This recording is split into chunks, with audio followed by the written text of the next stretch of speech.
You guys can interject anytime you want and ask some questions. I took a document that I had about lottery and threw it at Google Notebook, and it made a slideshow presentation on what we should know about for lottery. And so I thought I'd share that with you. But first, I'll give people a few minutes to join me, and then we'll go over our feedback from this week. And hopefully, the time frame that was shorter was able to give you better responses.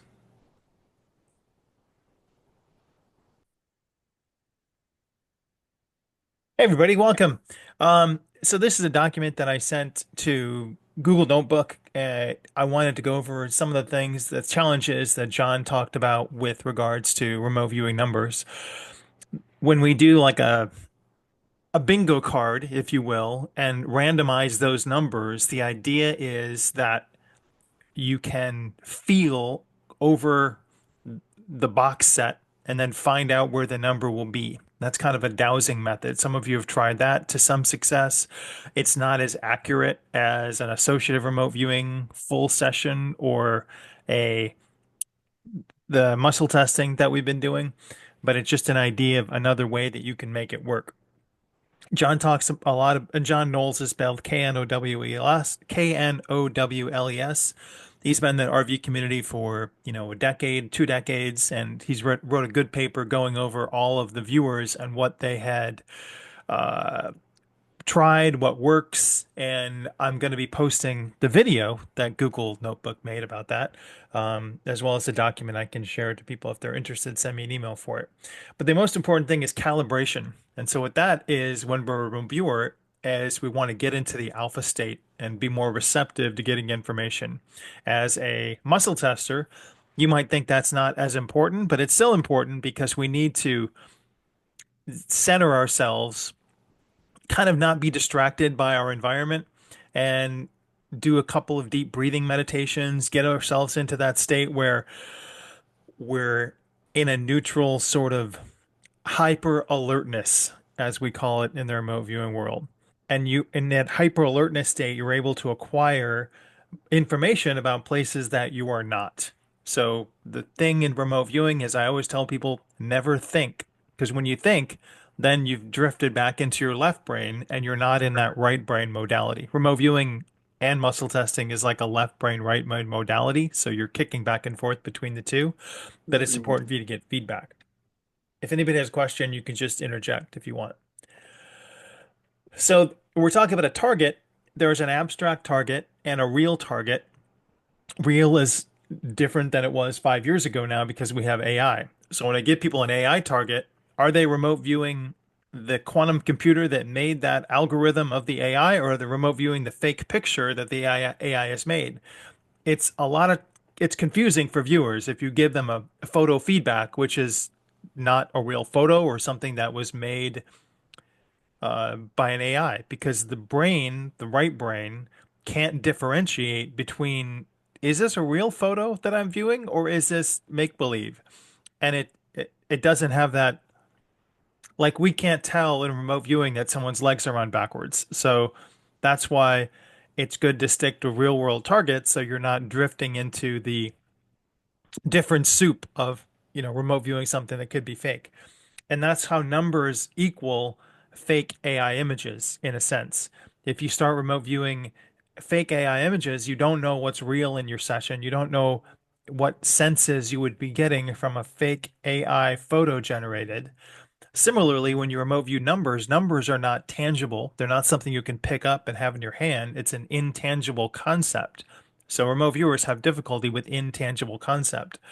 And that way we have to link something like a picture, like a story, like a smell, like a scent, which each of the number variables 0 through 10 or 0 through 9, I guess, when we're doing our pick three, we need 10 different associations. And so that's why it's tough to do ARV on the fly, because even with like 50 targets that you do, 50 practice sessions that you do, you might get two or three answers that are correct over that run of 50.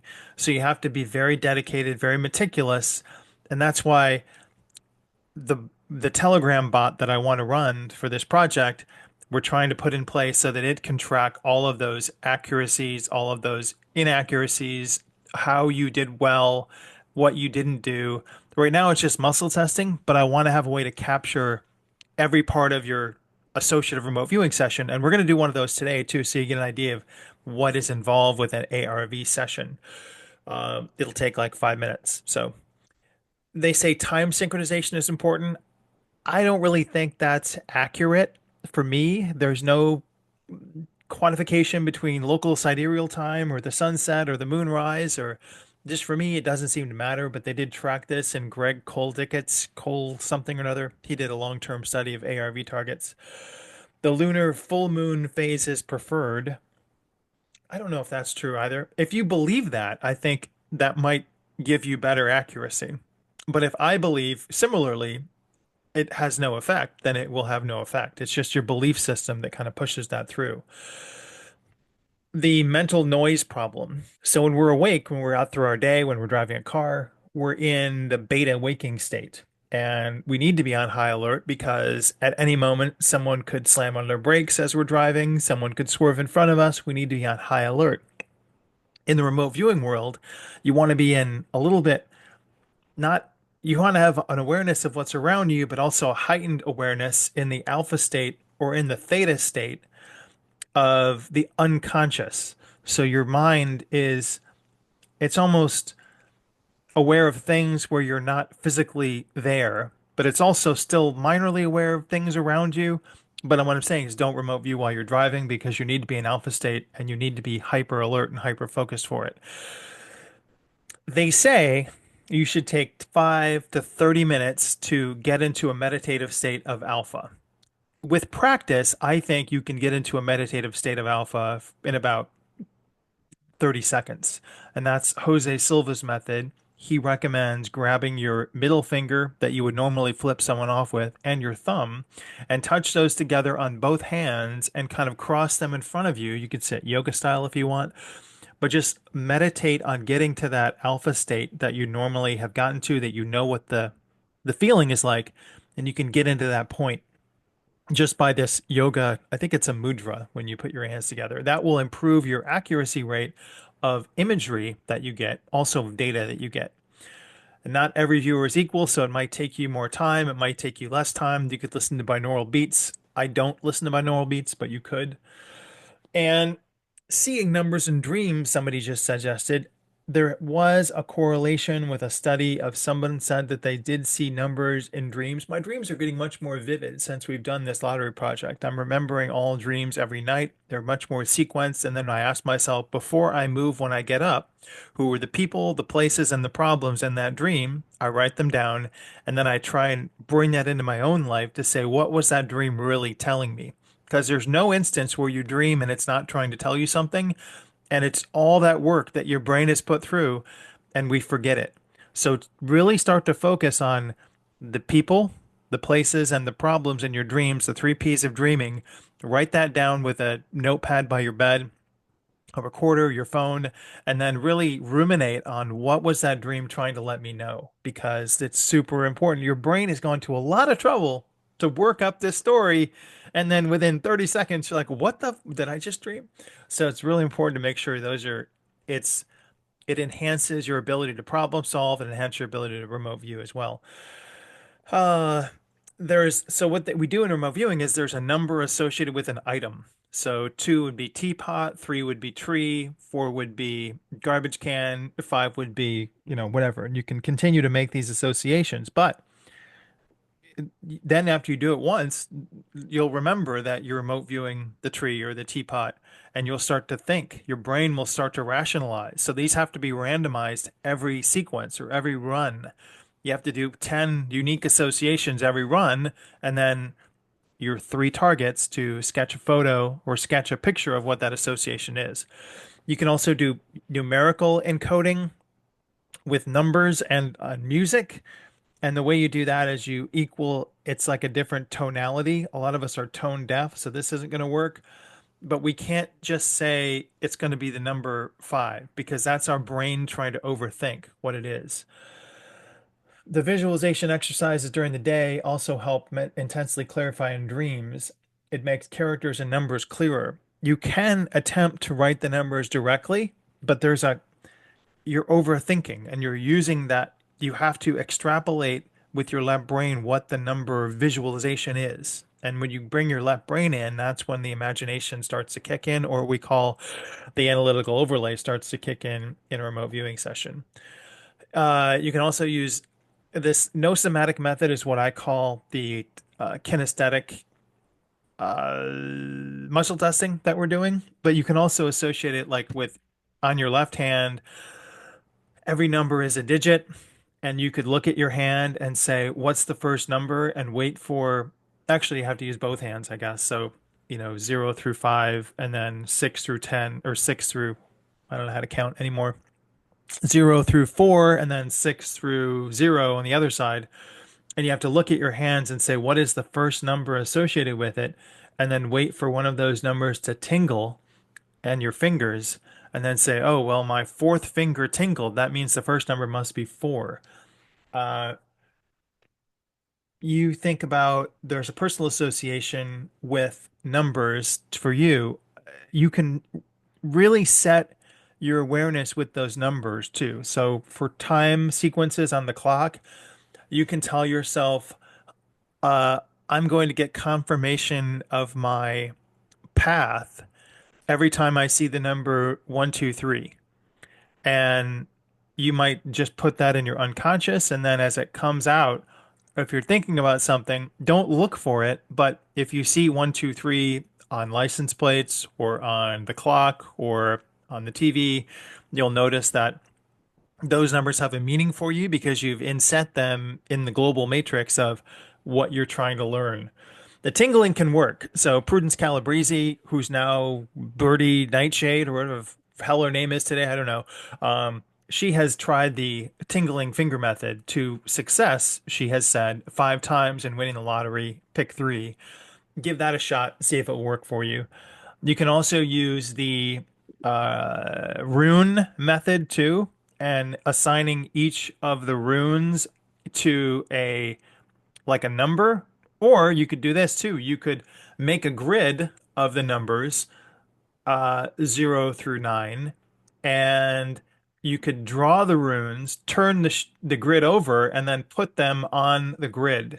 And so you'll say, for this, you can make 3 of these grids, pick out the rune number, and this is kind of a dowsing method, but you're blind to what the numbers on the grid are, and you're just trying to put your rune stone on one of the number sequences. That could work. The pendulum could work too. I'm going to try the finger method, see if I can get that to work with the next pick three near me. Let me know if you see any success with it. You can feel the tingle in your finger if you think about it. But then the problem is you have to stop and think about what number did I just assign to that finger, and you're breaking the process. So if you could set it up in a way that you can just go through all 3 sequences or 4 sequences without having to think about it, maybe with like marking them, then it won't interrupt that signal. Using symbolic language, like you've said, I had a guy that used to draw fire symbols of the lottery numbers, but I mean, I think he was seeing a lot of it. He said he could see it in smoke. He started getting a little delusional if you start to believe that. You can switch languages. So if you want to make the numbers so that you don't know what those numbers are in English, if English is your native language, you could write them out in Arabic or Spanish or Greek, and then you've lost the association, theoretically, with what the number means or that drawing means. So it's easier for your brain because you're not thinking when you have the non-English representations of them. Uh, we've tried in our another. I still want to do the muscle testing. Thank you to Candace who submitted a Google spreadsheet for muscle testing, which will give you a yes and no answer and then set you up for success with how to track what those numbers are. I'm still working on that. There's another person that sent me a pyramid scheme where you have to add up the numbers each week of previous numbers and the pyramid draw, and there's like a 15 layers of numbers. And he said that works for him. It's way too complicated for me to get, so I didn't follow it. But you can do this geometric patterning. I'll look up the name of it. Can't think of it off the top of my head. So altered states, that's another thing that you were just mentioning, code, is that in dream state, you can see what these numbers are. It's because a lot of us are not lucid dreamers. We don't know that we're sleeping or in our dream state. If you become a lucid dreamer, you could try and find something within your dream that shows you what that next pick three or pick four would be. The problem with higher selves telling us what the numbers are is that they don't really care about money. And so they don't have a vested interest in us winning money in the lottery. So it's not as grand as you would think that their ability to tell us what numbers are. They want us to be happy. So sure, here's the number 497. And you're like, yes, I got the number. And then you play and you're like, what the? It didn't work. Um, you can dream. It's not as effectual as some of the other methods that we tried, like the association that you can redo. So the what is this one? They give you a confidence scale. So if you're sure that your first number, you ask yourself, what is the confidence of this number? And I suggest doing that after you're done with all of the numbers. You don't want to ask yourself, you don't want to interrupt this process. You want to go through, get the first number, the second number, and the third number. A lot of draws now, there's a fireball, which means there's a fourth ball in the pick three. And so there's a fifth ball in the pick five. And you want to run through the sequence of all those numbers before you begin to ask yourself, what is my confidence level on a scale of 1 to 5, 1 to 10, 1 to 1,000? And what's this say here? Are you front running the tingle? I don't know what you mean by front running it. Can you explain code?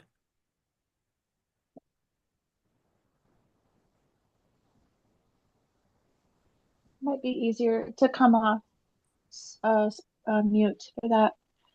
Um, by assigning a number to a finger digit and anticipating, I mean, would you possibly interject some anticipation into, an expectation of outcome for tingle on a certain finger?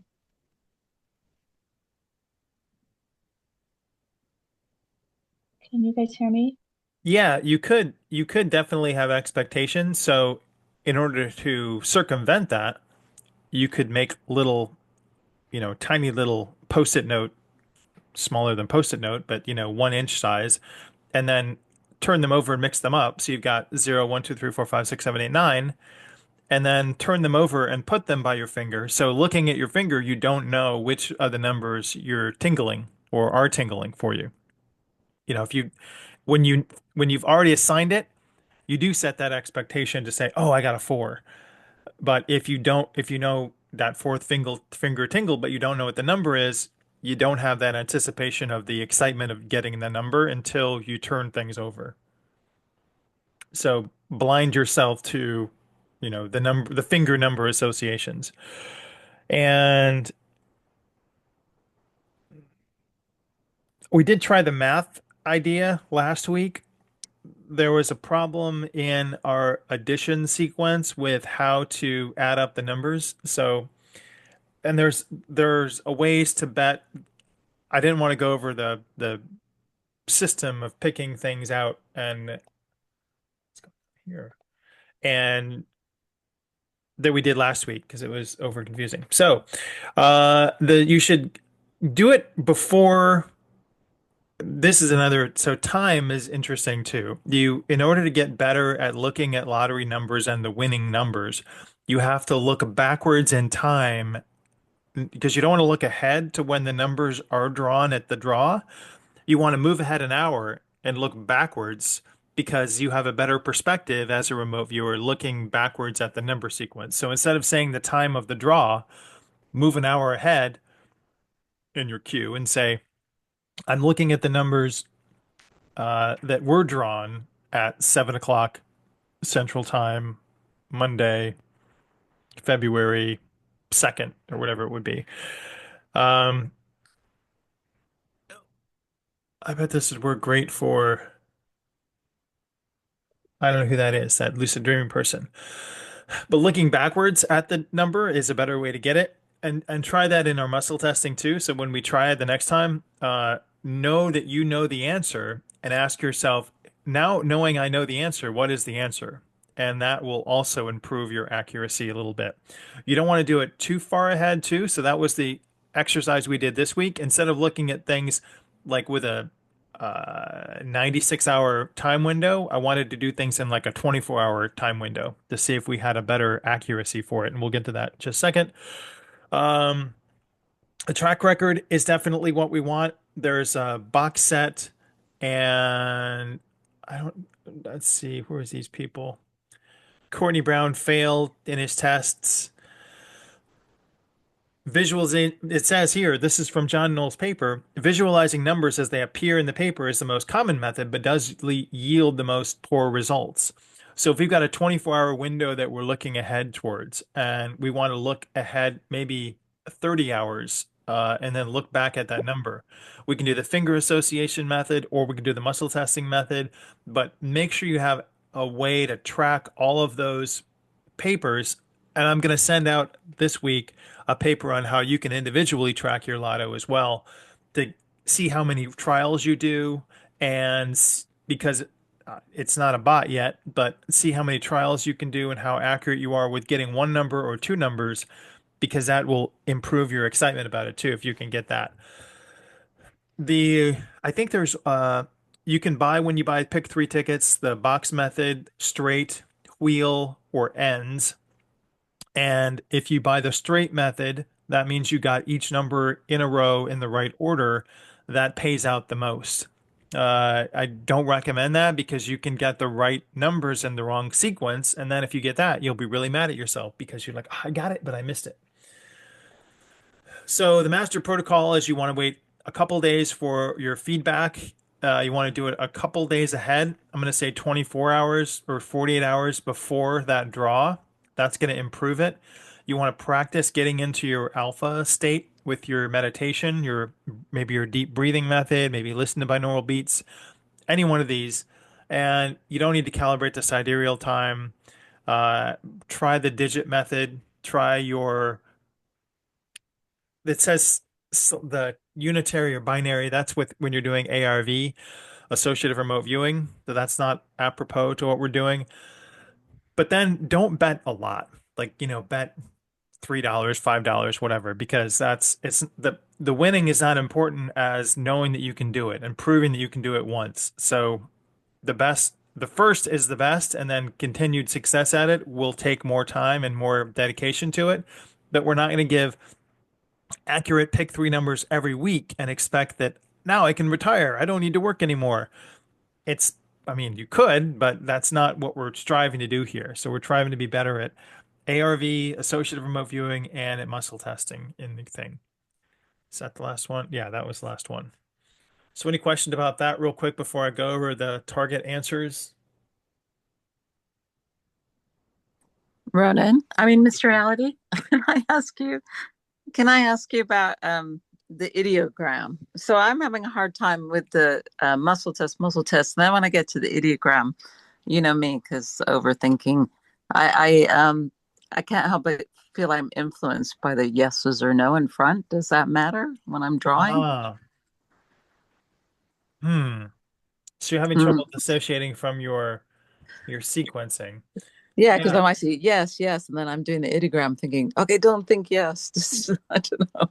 Yeah, Candace mentioned to me too that going over and like having to write it down could be like interrupting her flow too.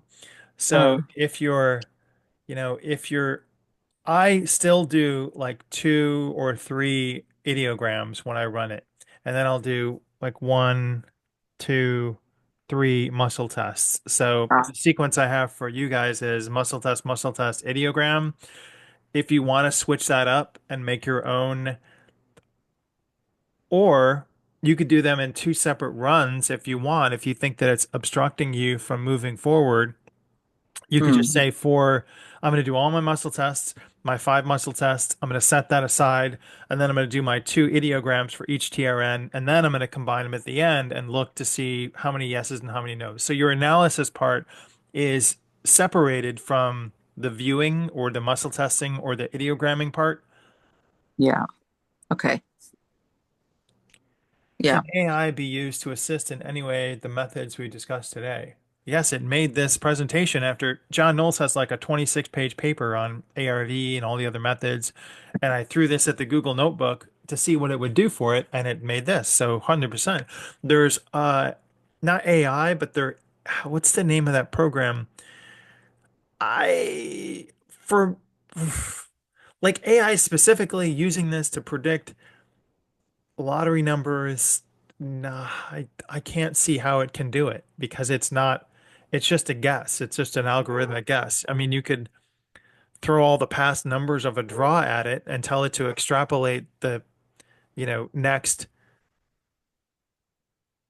likely Can outcome for the next draw, but I don't think it's really going to help. you can, but it will not work because in mathematics it's called stochastic problem, meaning there's actually randomness to it. And the prediction models usually they don't use. I mean, everything in maths use randomness in terms of algorithm, but the randomness is fake. So you will never really even get the right randomness in place. But anyways, you cannot make it because they just happen, like whatever. So the difference is like you can do forecasting using maths if there is event correlated with something, because this something will most likely drive the outcome. Where here, there's pure luck. There's no like some magical component. Obviously, if your machine, let's say that pulls the numbers is broken and will more likely to skew some numbers than the other ones, then you will see it that the distribution will be skewed of all the numbers that have been pulled for the whole time. But they're actually evenly distributed, meaning that they're completely random. I don't know if that helps. No, that's good. Thank you.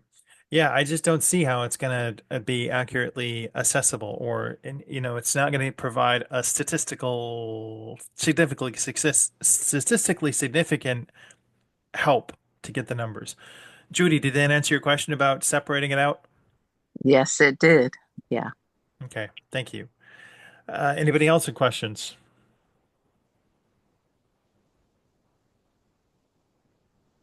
All right, so the thing that I said that I would do is I'm going to make a tracking sheet for you to keep for if you want to do your own lottery predictions on the fly, and you'll have a couple of different ways to try it and see how accurate you are. You've got to test your own and the ones that you want to do.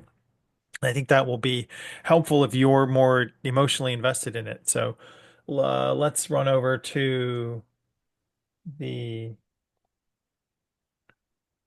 answers.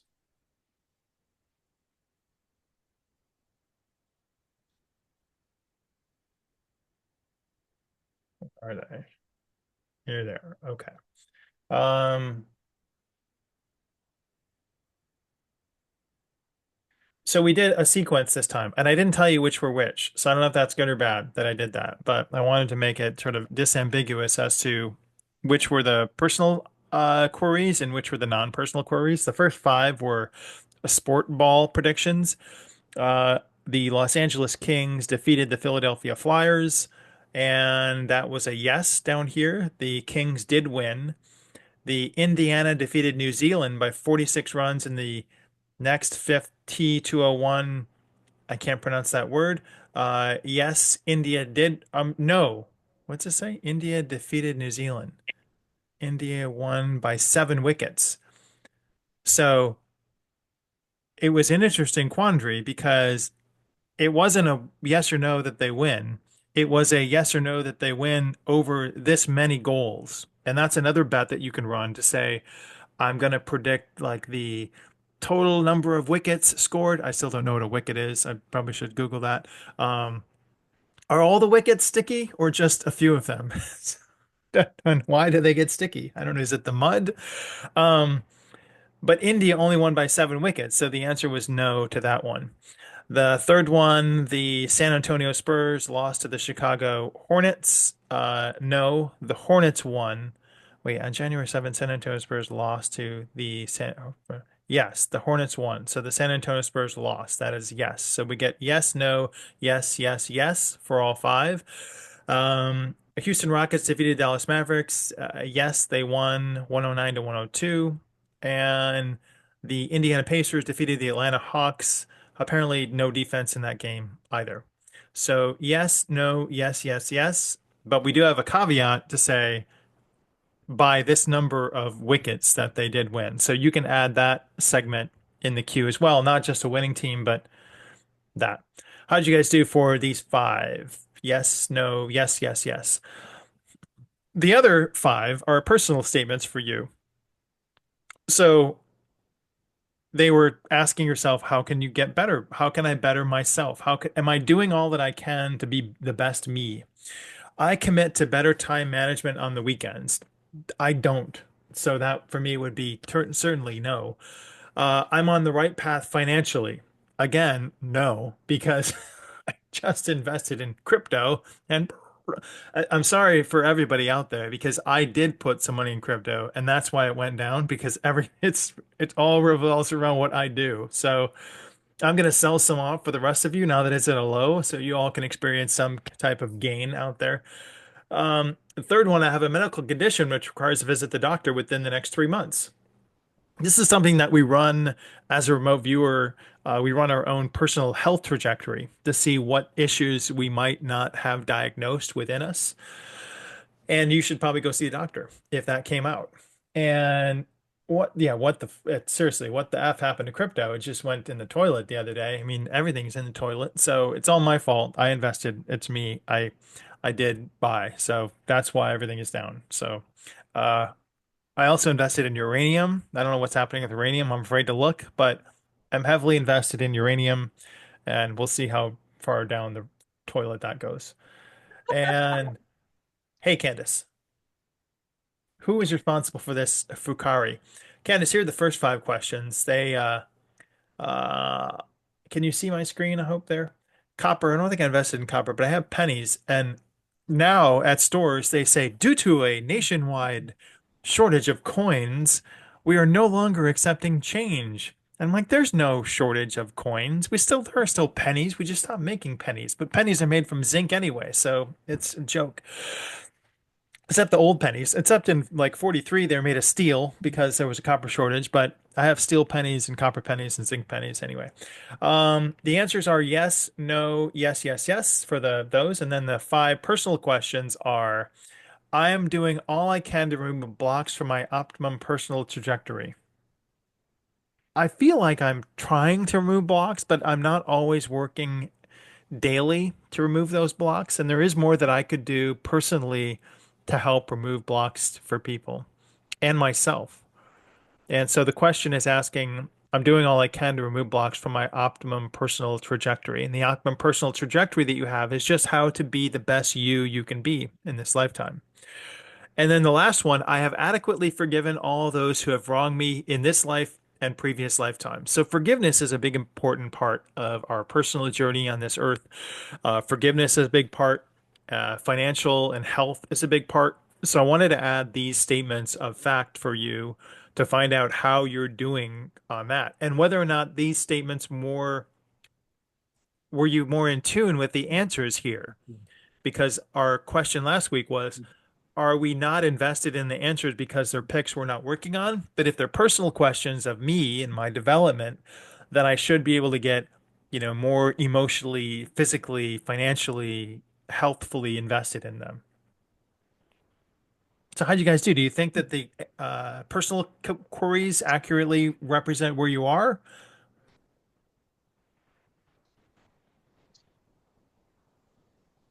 Anybody?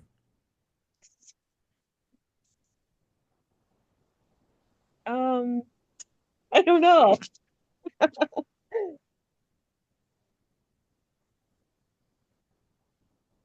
And they're cause for reflection too, because I mean, it's something that if we're not working on consistently, we need to be working on it consistently. So it's just callbacks to, I need to focus on this in my current lifetime in order to get my optimum path and in order to raise the vibration around me of things. And apparently feng shui, super important too. That wasn't on the list, but from Mr. Photonics Probe, certainly I need to feng shui the F out of my house because I apparently that's number 10 up there. You don't know why your dowsing rod was 90% yes. I don't know either. Maybe it's a happy rod.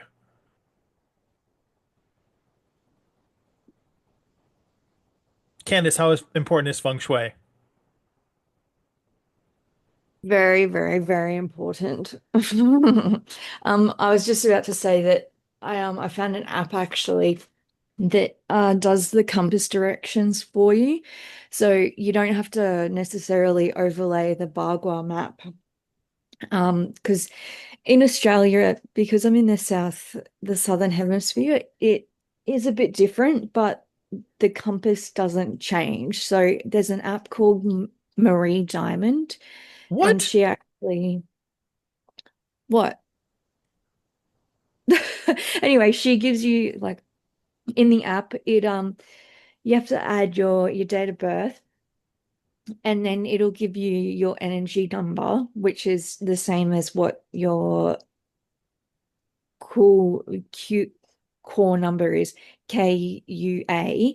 And then it'll actually give you, if you stand in the middle of the house or in the middle of your room, it'll give you your 4 directions. So the directions is, oh yeah, Marie Diamond. Not I'm married. Yeah, no, Marie Diamond. You're right. And so it'll give you your success, di sorry, your success direction, your wealth direction, your um health direction, and your relationships direction. Sorry, I only just woke up, like, and I just jumped on here. That's probably why I don't sound very clear. But yeah, Alicia, you've got it right. It's Marie Diamond. And so you can just do that wherever you are. And she recommends to do it wherever you are. So if you're having a meeting or something, either be in the command position or be, facing your success position if you want to be doing it. But especially for CTT and um, any energy work, facing towards your health direction is like the most important thing you can do. Eating breakfast, eating lunch, eating dinner, facing your health direction is like, yeah, the best way. Because you also have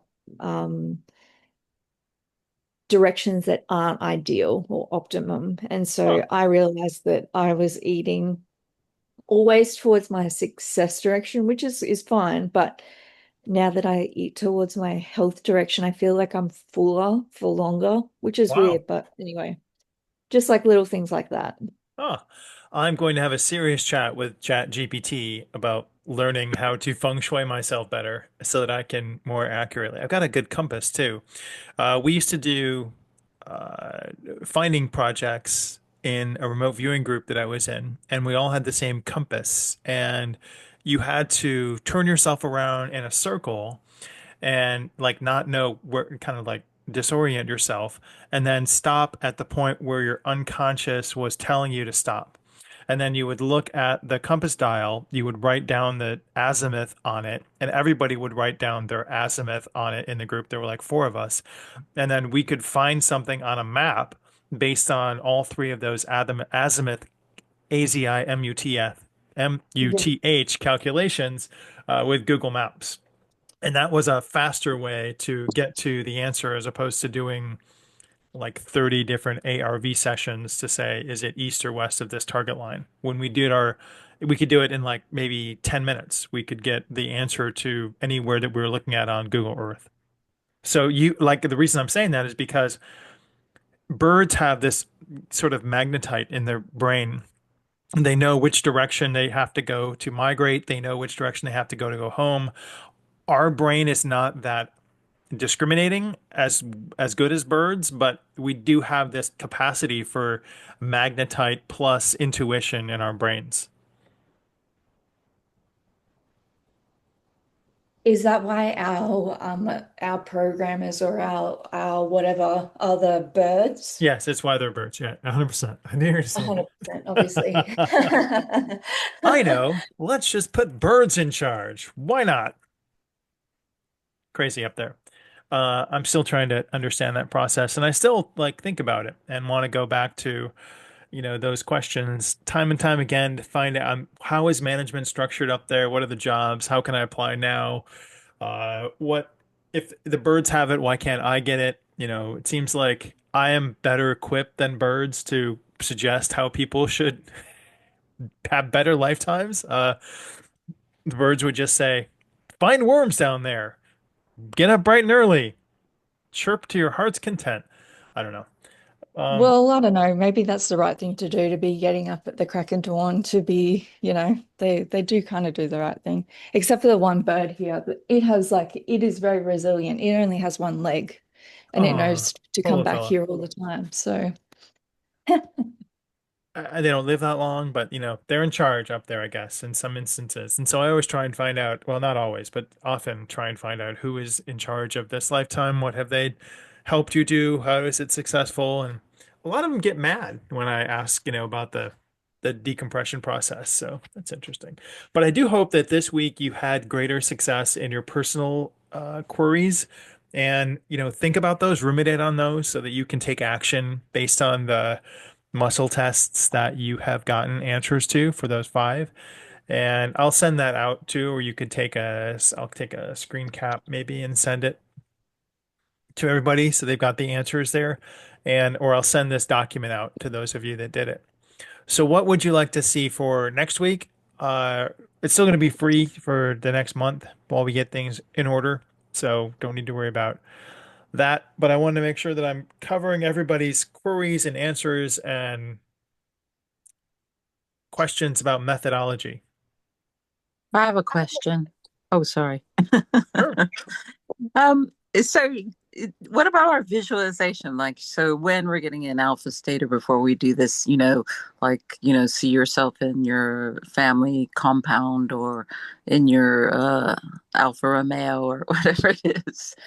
Is that important?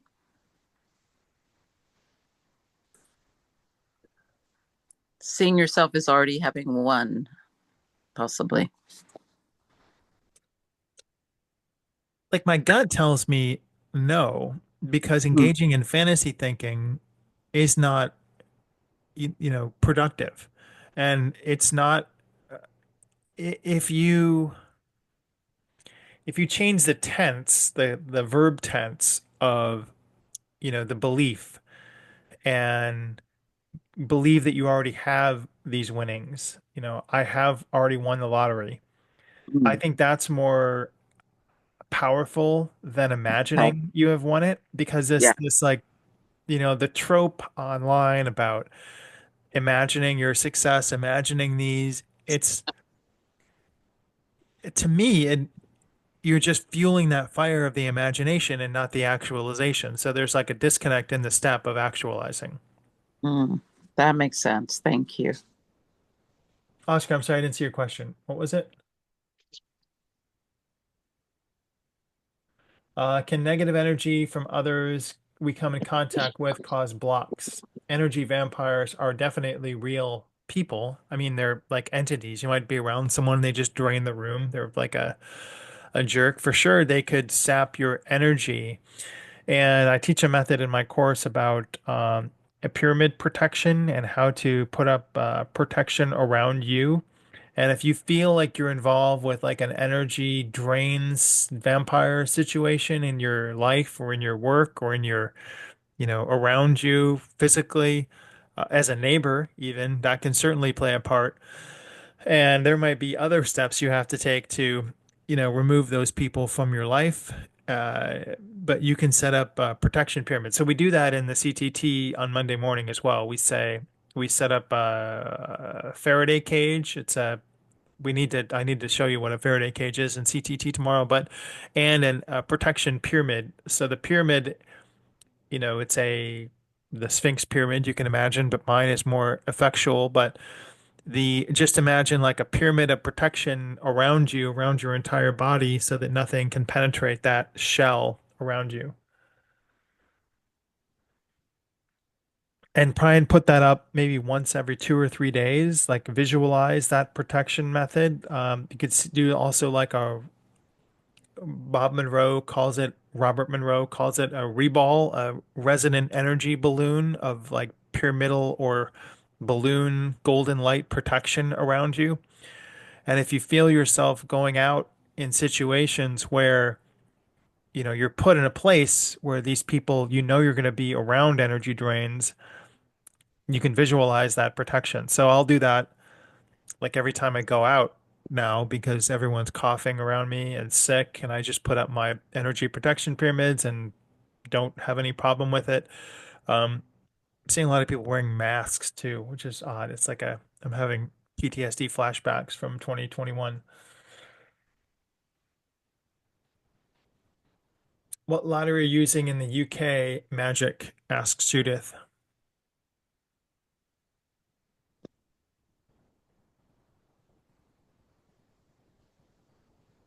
You can't say. It's a secret, apparently. Alicia, go ahead. Yeah, so I I don't know, I misunderstood the assignment, I guess, a little bit. I thought we were supposed to submit questions last week, personal questions that we want the group to answer.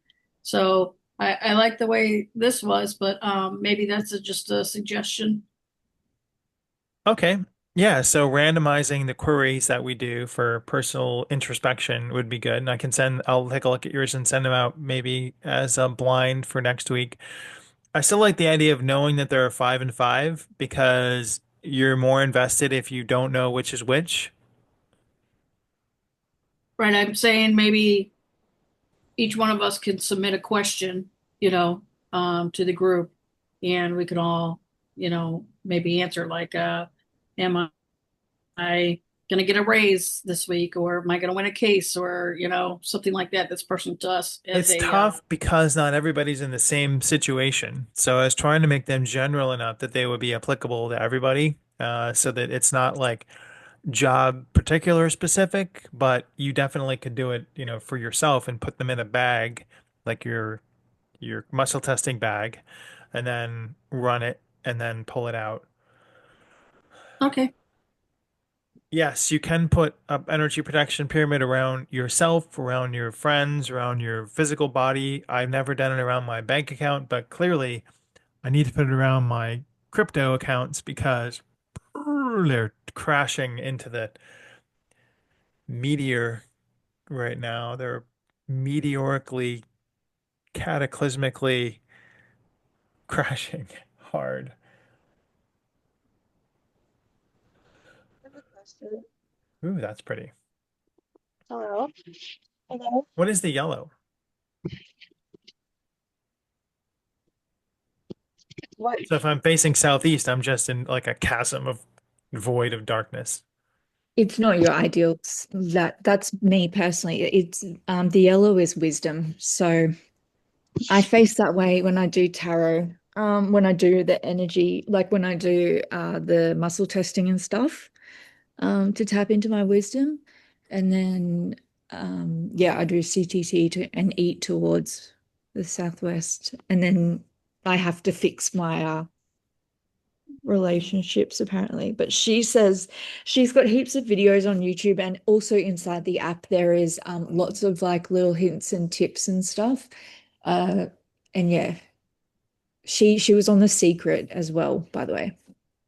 Wow. She was she put, yeah, anyway, it's just a really easy to use app instead of overlaying the Bagua map. You can still do that, but I just struggled a little bit with figuring out the directions because of the Southern Hemisphere, but I still fixed up my house to be like that. And it's always good, like if you're working, so obviously, if I face my wisdom and south and northwest, my success when I'm doing work or anything, like then that's good.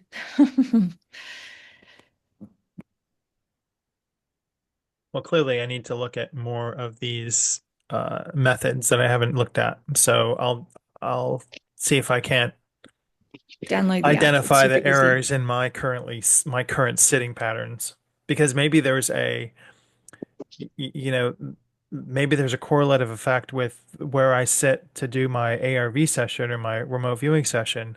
And 100%. Because there's also like the three killings and like it changes like the actual number or it changes and also your energy number or the core number actually that number will change because there's 9 boxes as well. Um, so yeah, like my southeast is in the corner is like where my spare bedroom is, so that's okay. Like I just don't really go in there. So if there's anything in there that's actually what I need, or if I'm facing that way, yeah, I shouldn't ever really be facing that way to do anything. wow. Is it specifically for you or across the board for That compass is specifically mine, but if you download the app, then it will actually um it'll sorry, that was just Ruckus snorting. Um, wow. it'll it'll calculate your energy number and then you'll be able to stand in a room with it near your heart. So like at the your phone in the palm of your hand flat near your heart, and then it'll spin and tell you your directions. Because so for someone else, like it may the relationship where mine is northeast, it actually might be in south. Um, it just depends. So the question was about pick three lottery. Is it every day? Yes, the West Virginia, Virginia lotteries are only one draw per day, and I think that there are 5 or 6 per week. It's more difficult when you're looking at states that have 3 and 4 draws per day because you can't really orient yourself on the clock as to when those happen. That's why I like there is a lottery to Judy that has a pick two. I forget which state that is, but I don't think that you're able to purchase out of state tickets for that lottery. I might be wrong, but that's when I looked at the pick two, that seemed like that was the problem with it. I have a question about that.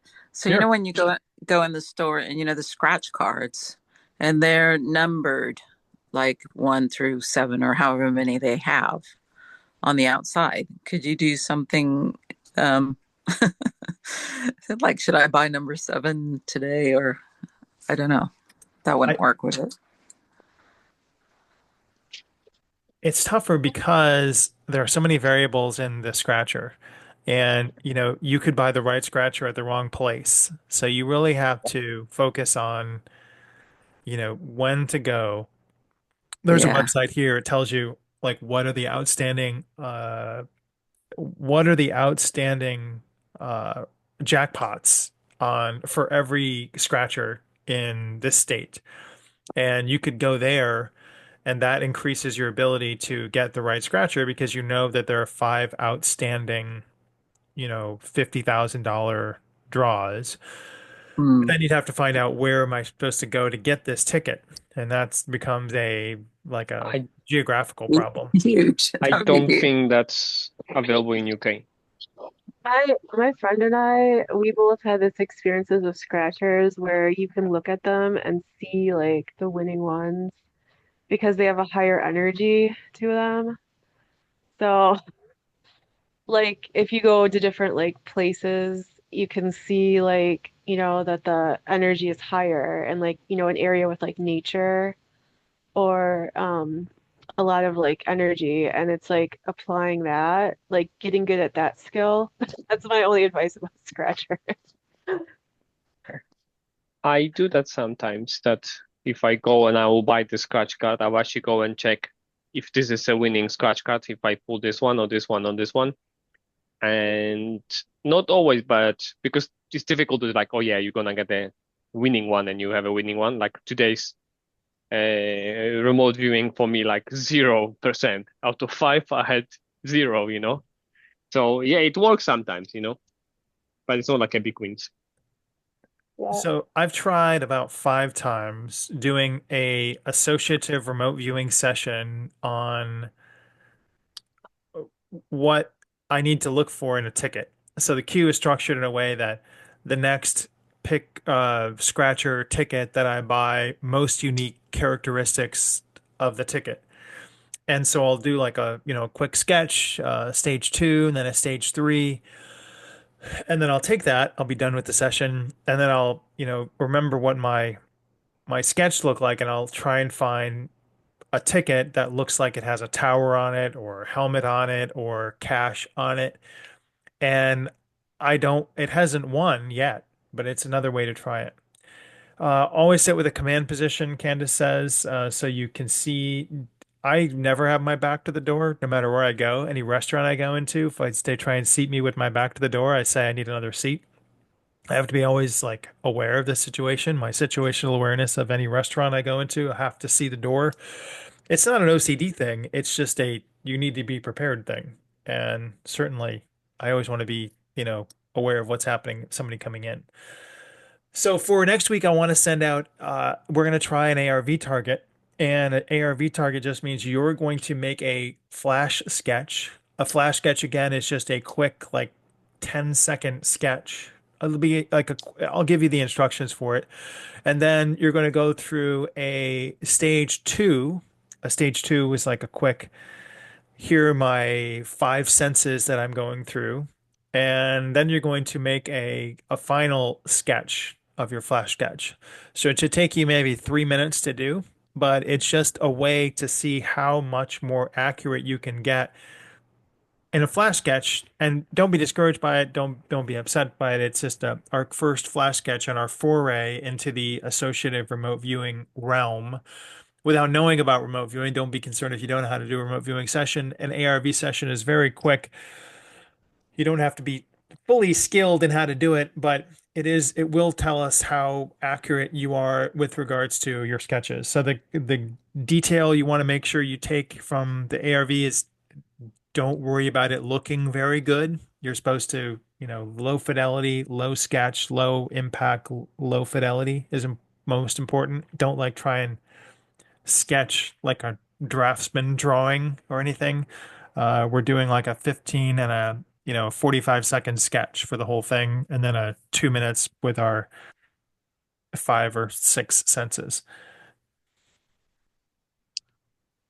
and that will be fun.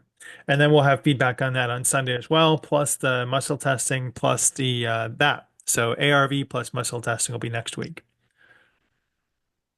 What about wisdom? Wisdom is East. What is this app again? Pardon? What is this app again? What's the app called? Marie Diamond. Oh, Diamond. Marie. thank you. I had a question about I I seem to have like better success like connecting to something energetically to get information. But it how do you I want to say like become more accurate at like like could you go to the ask the ball its name for the lottery or something, like connect with the ball itself and do it that way. Um, So it it makes me think of, the Molt book, which is now spawning over on the interwebs that happened what this is weekend. that? What is And that? the Molt book is people have given their AI agents autonomy and allowed them to have their own Reddit subforum. So AI bots are now talking amongst themselves on their own moltbook.com Reddit environment. And the balls don't really have enough autonomy or energetic Oh, connection as, differentiators, in a way that it would be significantly different. The way that I was thinking you could do it is that you could connect with yourself energetically in the future okay. to get a statistical, significant adjustment in the energy for it. If you're energetically attuned more so. I guess it's might be different. Like, I've heard about people like they go and ask plants like what they need for their healing, and the plant will tell them, you know? So I guess We've done trees with Liz. I haven't done any plants with Liz, but I'm always interested in what the other, and they don't have enough emotions too. It would, okay, there is a way to do it. So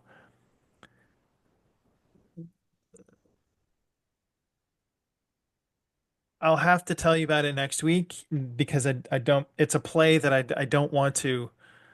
There is a way to do it energetically, and we will implement that into the target assignment for next week as well as ARV. So that a third variable that we can task, but I can't tell you what it is yet energetically.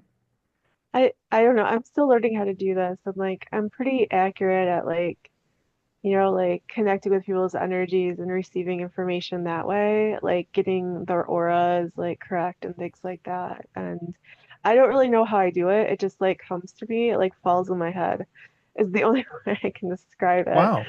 So like I can just talk to somebody and I'll get like I'll be talking to them about a problem and like I'll just get information like that way, like a diagnosis or something like that, like based on my profession. Like I really don't understand it. Like it's kind of a strange concept. No, that's Um, cool. So you're very attuned energetically. We all should ascribe to that as well. I've got a lot of questions for my future self too, and I think a lot of it is wishful thinking and not as accurate as we would believe it to be. It's what you want for the future and not necessarily what the future is. So, as remote viewers, we can move anywhere in space and time and within reason. And I was looking over Joe McMonagle's book of the predictions for the next 500 years to see how many of them have come to fruition.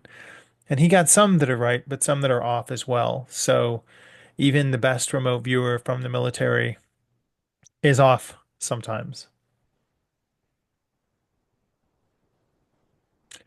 I think that like Dolores Cannon's book about Nostradamus is really interesting because it was I think you should read that book. It's very interesting about how like he had made these predictions, but by like change it by like working through that process because they were like not translated properly, it was able to actually change it, and they were all based on like astrological influences when he was making those predictions. And like astrological influences just like a possibility. And so a lot of the things I think that in that book that they said was going to come to pass didn't come to pass, um, because people had more like awareness, I suppose, about what the predictions were. I Yeah, I don't think he know. was a psychic medium, and when we probed him before, he really didn't have any good predictions about the future now. And so we told him, well, come up with some, we'll come back to you. But we haven't talked to Nostradamus again since then. Did I read that book? I don't know what book you're referring to. Oh, Dolores Cannon's conversations with Nostradamus. And it was like he was meeting like through the magic mirror, like with her and his time and place during his life. And they went through one of the people that she did hypnosis with. So they were like communicating through time and Yes, space. Yeah. the And Dolores Cannon book where yeah. she was talking to a scribe that was working with him at the same time. I've read all of the conversations with Dolores Cannon and her people and her ruminations on consciousness. And what she said in our probe with her was that some of the information that came through was not accurate, and she can see that now. And I think a lot of people look at the explorations and believe that they are discarnate entities from other realms or, whatever. And they believe that hype, whereas Liz's postulate is that we're only earthbound beings on a reincarnation path towards reincarnations. Yeah, Dolores Cannon's still very educational, very entertaining. When we spoke with Nostradamus, he didn't have any new predictions, and we're going to go back to him at some point and ask him if he's been working on that because we asked him to. Maybe he's got other stuff to do. I don't know. I still don't understand what it looks like up there. I try and get a better idea every single time, and my mind just can't really get around this floating ping pong ball orbs of different colors bouncing around, trying to go to lectures on whatever. I don't have a concept of what it looks like up there yet, and no one's been able to paint a very good one for me. But I keep asking.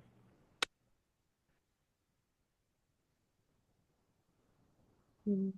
Yes, go feng shui yourself. Thank you very much, everybody. Have a wonderful week, and I'll see you next weekend. Thank you. Bye. All right. Bye bye. Feng shui.